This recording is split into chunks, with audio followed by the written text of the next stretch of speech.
so'zlar ichra takrorlayman ismini, go'yoki hammasi tushga o'xshab ketar. Assalomu alaykum qizlarjonlar. Bugun biz sizlar bilan mayda bo'lgan, juda ham mayda bo'lgan, mana ko'rib turganlaringdek shunaqangi mayda bo'lgan pionlardan stol kompozitsiyasini tayyorlaymiz. Stol kompozitsiyasini kalyanini mana shunaqangi chuqurroq bo'lgan vazadan foydalanmoqchi bo'ldik. Shunda bizga har xil rangdagi pionlardan foydalanmoqchiman. 6 xil rangda har biridan 4 tadan yoki 5 tadan vetka ishlatamiz. Qaranglar qizlar, qanaqangi vetkasini turishini qaranglar. Juda ham kichkina bo'lgani uchun ko'proq vetka ketib qolishi mumkin. Hozir men 6 xil rangdan 5 tadan ishlatayotgan bo'lsam, video oxirida qancha ishlatganimni ham aytib o'taman. Persikli rang, sariq rang, fioletli rang, rozoviy, bejviy va rozoviy aralashgan oq ranglardan foydalanyapmiz. Mana qizlar, har doim kompozitsiya tayyorlashdan oldin gullarimiz vetkasini, bandlarini ajratib qirqib olardik. Bu safar ham qirqib olamiz, lekin hammasini bas. Har bir rangdan, ya'ni 6 xil rangdan bir donasini ajratib olib, bir donadan ajratib olib, jami 6 ta vetka shularni o'zini qirqib olamiz. Chunki idishimizni mana shu qirg'oqlariga ekamiz, shularni yetmaganiga yana qirqib olaveramiz. O'rta qismiga qirqilgan bandini eksak, kalta kelib qolishi mumkin. Masalan, mana qirqib oldik. Chetlariga ekilganda to'g'ri keladi, lekin oxirida o'rta qismiga ekilganda gulni bo'yi o'ta ham past bo'lib qolmasligi uchun hammasini qirqib olmaymiz. Hozir ajratgan 6 tani qirqib olaman. Mana qizlar, ajratib olgan 6 ta vetkamni birin-ketinlikda qo'yib oldim. Endi bularni birma-bir navbati bilan kalyanimizni qirg'oqlari bilan ekib tayyorlab chiqamiz.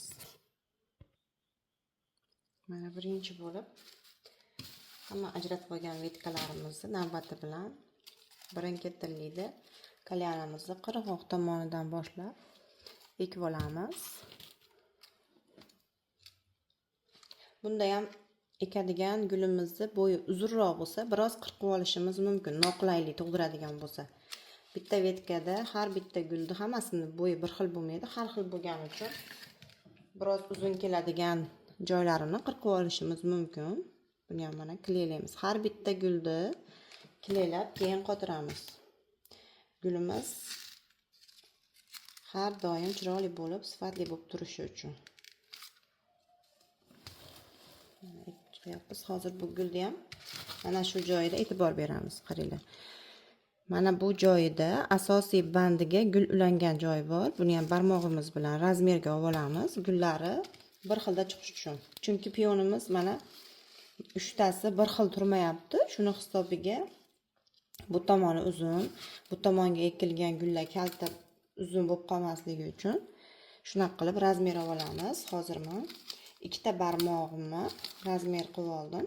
2 ta barmog'imni o'lchab oldim. E'tibor beramiz qizlar, gulni asosiy bandi provolkasiga mana shunaqa ajrab chiqib qolmasligi uchun, agar qo'limizda ushlab ko'ramiz, ajrab chiqib qoladigan bo'lsa, bu gulimizni ham alohida kleylab qotirib olganimiz ma'qul. Chunki keyinchalik kompozitsiyamiz egasiga borgandan keyin ham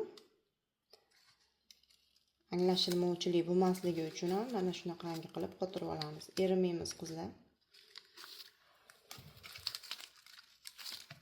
Mana 2 ta barmog'im asosiy bandida turibdi. Shu tarzda 6 xil gulimizni aylanmachasiga ekib chiqamiz. Shu boshida razmerda olganimizdan keyin gulimiz hech qachon nima bo'lib qolmaydi. Bir yog'i uzun, bir tomoni kalta bo'lib qolmaydi. Hamma yog'i bir aylana dum-dumaloq bo'lib chiqadi. Mana qizlar, gulimizni aylantirib terib chiqdik. Har bir rangidan navbatma-navbat qilib. Mana shunda gulimiz ko'rib turganlaringdek razmerlari bir xil bo'ldi. Mana bu tomondan qaraganda barglari gulni tag qismida qoldi, zeninlarini gulni teparoq qismiga chiqarib qo'ydik. Endi bu tomonga qaratib turganda barglari tepadagi barglarni iloji boricha pastdan chiqarib qo'yishimiz kerak. Oraliqlaridan shunaqa qilib chiroyli qilib chiqarib qo'ysak, gulni tagidan qaragan odamga barglar birinchi bo'lib ko'rinadi. Juda ham nafis bo'lib ko'rinadi shunda. Mana shu holatda turganda tepaga chiqib ketgan barglarini mana hammasini pastki tomonga chiqarib olamiz. Ko'rdinglarmi qanaqa chiroyli bo'lyapti? Mana bu tomonda barglar tepada qolib ketgan, mana bu tomonda pastga qayrilgan holati. Endi ikkinchi qatorini terib olamiz. Ikkinchi qatorini ham xuddi shu birinchi qatoriga o'xshatib navbatma-navbat terib chiqamiz.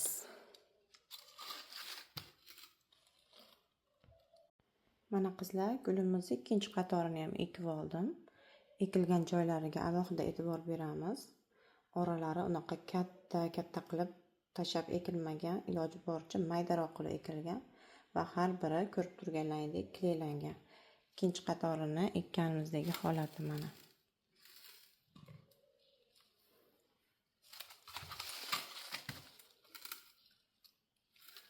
Bir xilda chiqdi razmerlari. Endi uchinchi qatorini ham xuddi shu tarzda ekib olamiz. Hozir men maydalab olgan 6 ta vetkam yetmadi. Yana 6 tani mana shu holatda maydalab ranglarini ajratib oldim va terib chiqyapman. Ikkinchi qatorda ekayotganimizda ham bemalol gullarni maydalab olsak bo'ladi. Ya'ni mana shu vetka holatidan ajratib olamiz, qirqib olamiz maydalab demoqchiman. Men bu yetmay qolsa deb ortiqcha maydalab yorsak kalta bo'lib qolsa degandim. Ikkinchi qatoriga ham yetmagandi. Endi uchinchi qatorini ham ekib ko'ramiz. Agar shunda kalta keladigan bo'lsa, vetkalarini ajratmasdan ekamiz. Hozir uchinchi qatorini ekishni boshlaymiz. Hozir endi gulimizni uchinchi qatorini ekamiz. Iloji boricha pionlarning rangi bir xil joyga to'g'ri kelib qolmaslik kerak. Har xil bo'lib tursa yana ham chiroyli chiqadi. Shuni hisobini olamiz ekayotgan vaqtimizda. Alohida e'tiborga olamiz shuni.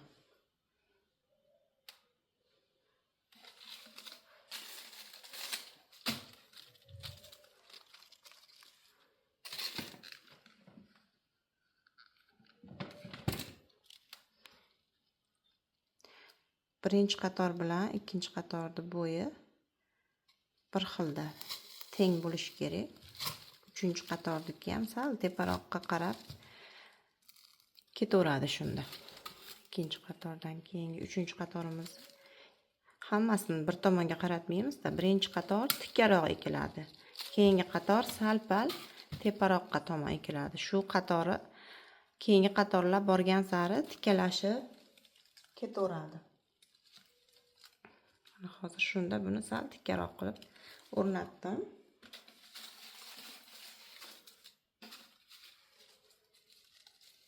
Shunda ranglari ham bir xilda bo'lib qolmasligi, bir xil rang bitta joyga to'planib ekilib qolmasligiga e'tibor beramiz.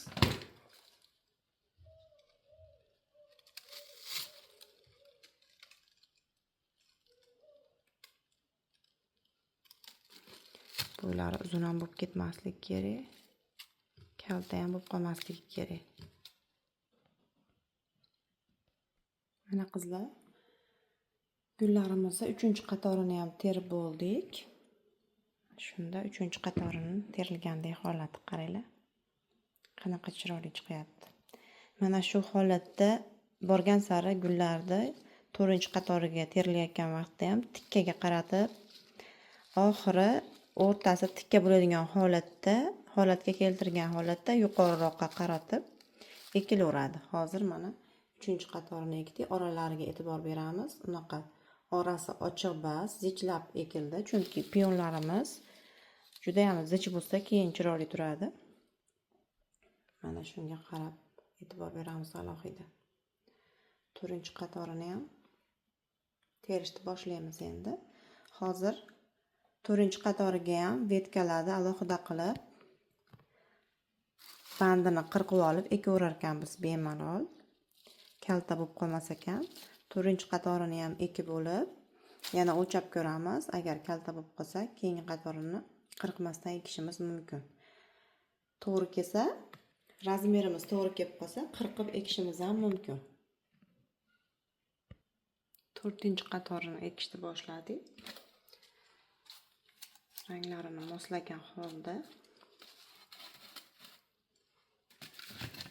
gullarimiz uchun kilelab olib terib chiqamiz. Yuqoriroqqa qaratib bo'yini ortiqcha uzun ham qilib yubormaymiz, kalta ham qilib qo'ymaymiz. Mana shu gullar qatorida dumdumaloq bo'lib chiqishini hisobga olamiz.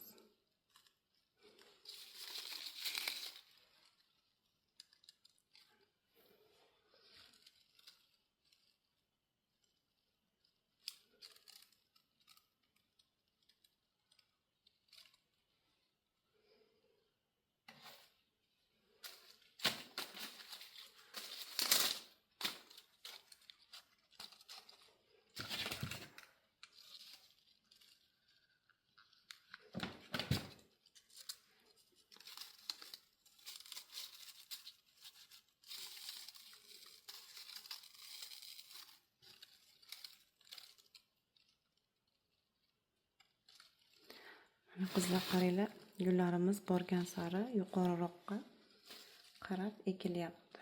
E'tibor beryapsizlarmi? Mana shu tarzda 4-qatorini ham birin-ketirlikda 6 xil rangda birin-ketirlikda qilib aralashtirib ekib olamiz. Mana qizlar, piyonlarimizni 4-qatorini ham ekib oldik. 5-qatorini ekyapmiz endi. Navbat bilan yana bandlardan ajratib olib, gullarni qirqib olgan holatda ekib ketyapmiz. Razmerlari chiroyli bo'lib, bir xilda bo'lib chiqyapti, ko'rib turganlaringdek. Mana qizlar, eng oxirgi qatorlarini teryapmiz. Ko'rib turganlaringdek, ozgina joyi qolgan.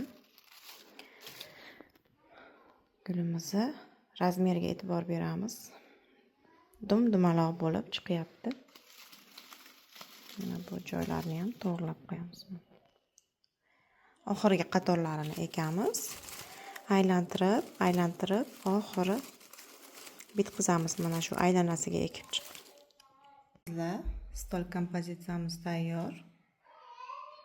Ob'yomlari ham unaqa kichkina emas, kattagina bo'lib chiqdi.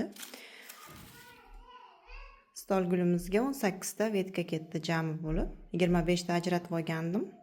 25 ta emas, 18 ta 7 ta.